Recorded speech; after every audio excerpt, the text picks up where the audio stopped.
Il n'est ni téméraire, ni poltron, ni timide, ni fanfaron, ni triste, ni guéluron. C'est un gars comme qui dirait on ne peut plus banal. Dès le lendemain matin, Wilbert prend ses dernières économies, il les met dans sa petite bourse, il met la bourse dans sa poche, la route sous ses pieds, et il part au village en quête d'une vache. Et marche, marche, marche, marche, marche. Une vache, mais que dis-je? Un astre, une déesse, Vénus, dans toute sa splendeur. La vache porte une robe blanche, maculée de taches noires. Elle a des longs cils, des grands yeux bleus des mers du Sud. Et elle balance sa queue avec une telle grâce que même les mouches se laissent fouetter. Armure à vendre. Mais entrez donc, mon bon monsieur, n'ayez pas peur, ne restez pas dehors, entrez dans mon magasin, entrez.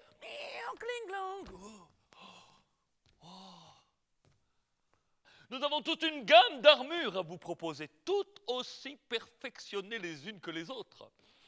Une armure toute en aluminium, à utilisation unique, armure jetable si vous préférez.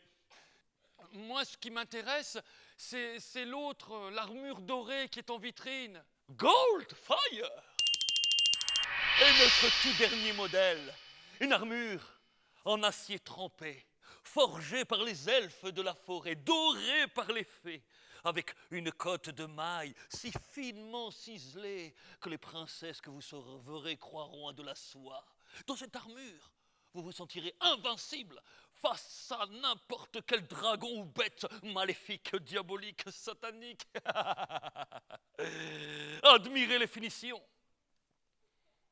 C'est le base du mus du nec plus ultra du top 70 des armures. Qu'est-ce que vous en dites?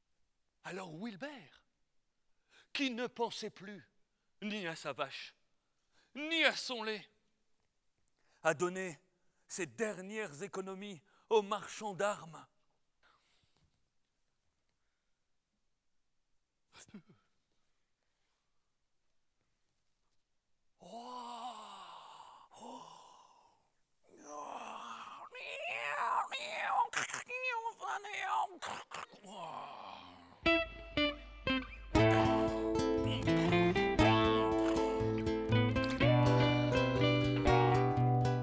Attendez, non, non, ne partez pas, non, ne me laissez pas tout seul.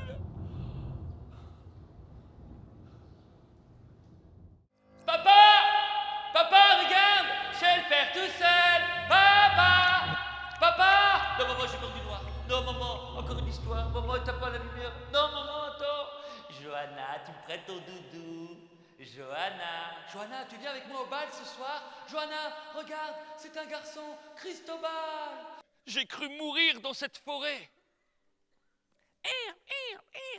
Mais de quelle forêt parles-tu, chevalier?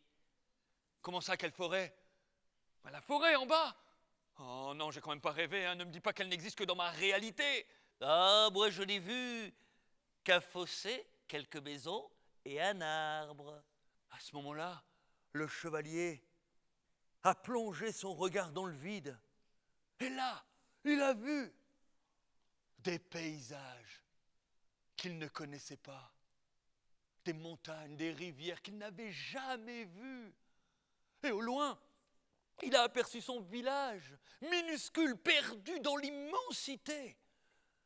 Alors, en l'espace d'un instant, il a cru qu'il volait.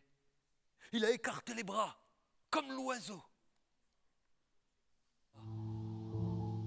Puis, la bise a sifflé entre les branches, mauvaise, menaçante.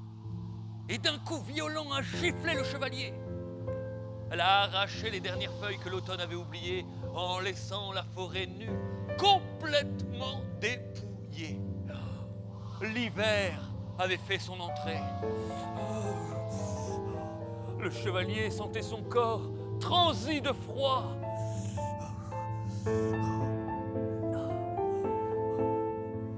larmes sortent de ses yeux et gèlent sur ses joues.